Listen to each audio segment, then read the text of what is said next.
Good afternoon, everyone. Gabe Velazquez here with the transparenttradesolutions.com on a Tuesday, 27th January 2026, the day before the Fed meets.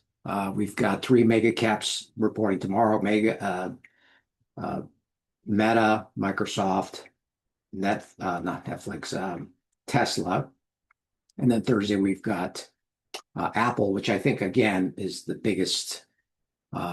going to have the biggest impact, I think, on the averages.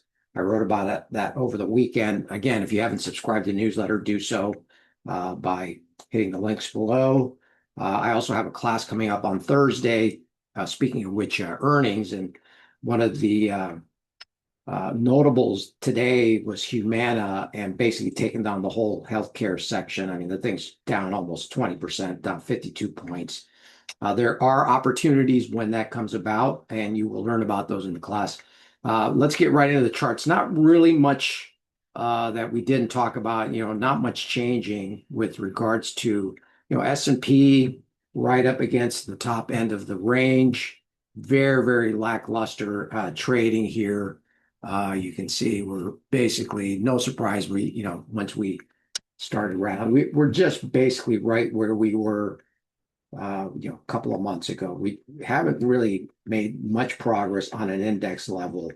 If you go back and look at this, today, obviously, very, very quiet trading up against the highs of the day here and against all-time highs. But we've been here multiple times back in December, not that far away from the 7,000 level. It's only 36 point, actually, we're 16 points. So, I probably going to make a new high. That just always happens when the market's this close to new highs.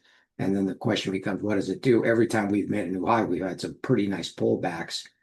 That even here, I talk about this all the time. We hit new highs, we get these big pullbacks here and so forth. If you just look at the patterns. So we may be due for that. What's going to cause that? I don't know. The Fed, maybe a miss on earnings with some of the mega caps.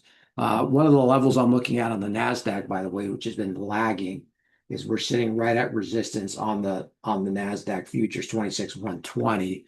We'll see if they punch through that. I think there is a chance this has been literally the only index that hasn't made an all-time high, the NASDAQ 100. You can look at that on the NDX, which is the cash, and see that we're punching through that. We're probably going to make an all-time high on the NDX right here at 26,182. I would say that's almost a given, just because, again, the way the markets function. The question again becomes that once we make that all-time high, do we get a pullback, and so on and so forth. So that's really what's happening. We've got the Dow down pretty big because of UNH. Russell just at all-time highs here also, and trying to pull back. Rates, not much to talk about. We'll see if any change happens tomorrow with the rate policy. Basically going to be unchanged, but there's a lot of talk, all kinds of stuff around the Fed, new Fed chair, the independence of the Fed, all that kind of stuff. And then also wild card is going to be the tariff news that could come out any minute, the court's decision on whether the tariffs are legal and if they have to claw them back and all that. The notable, again, as I mentioned on Friday, was the dollar, and it continues to plummet. In fact, it's right down to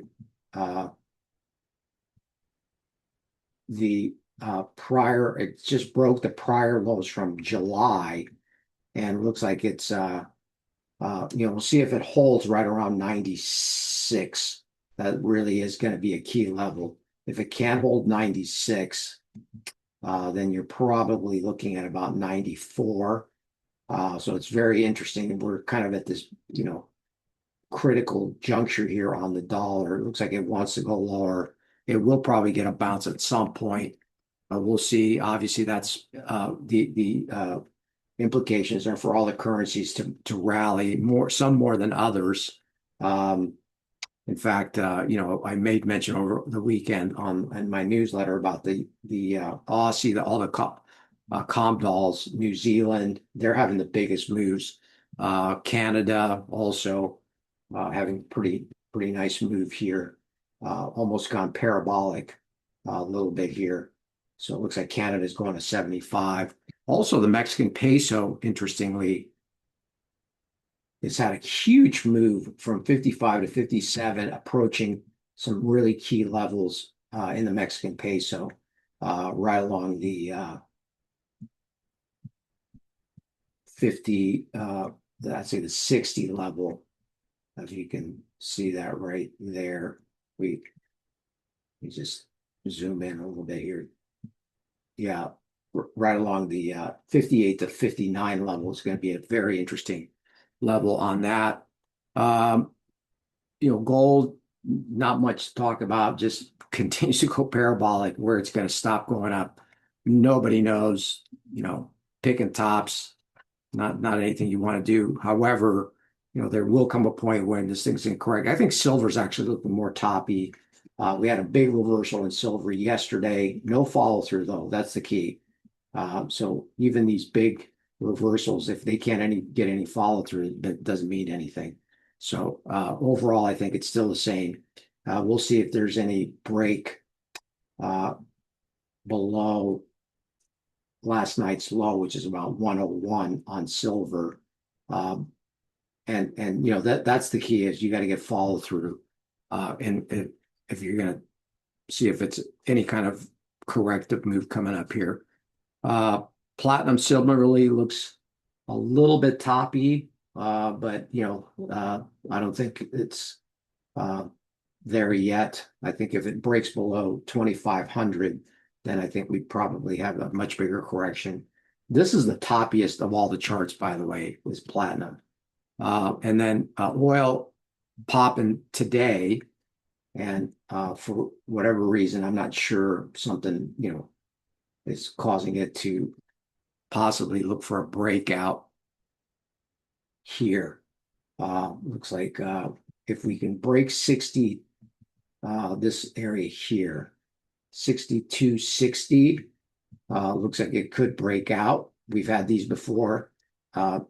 Got to have some basing in front of it for it to really have a good setup on a breakout. And then nat gas rolling over to the March had a massive move, obviously, because of the storms. Now it's consolidating.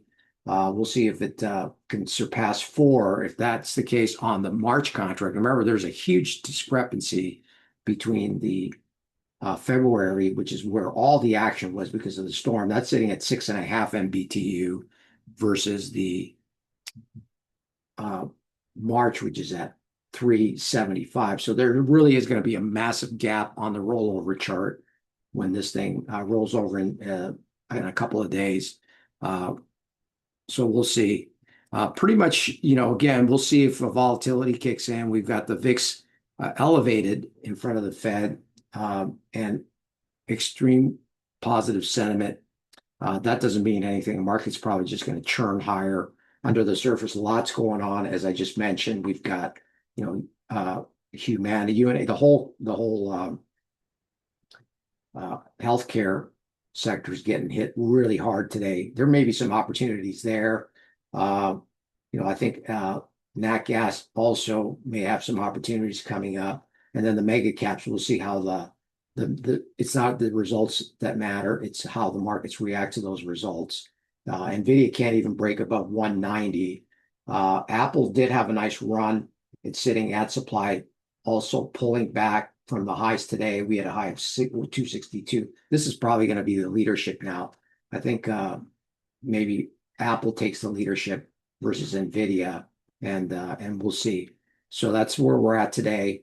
It's going to be obviously an interesting rest of the week tomorrow with the Fed, and then all the mega caps coming out Wednesday and Thursday.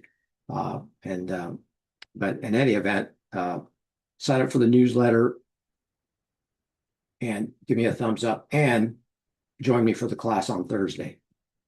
Until I see you on Friday, have a great day.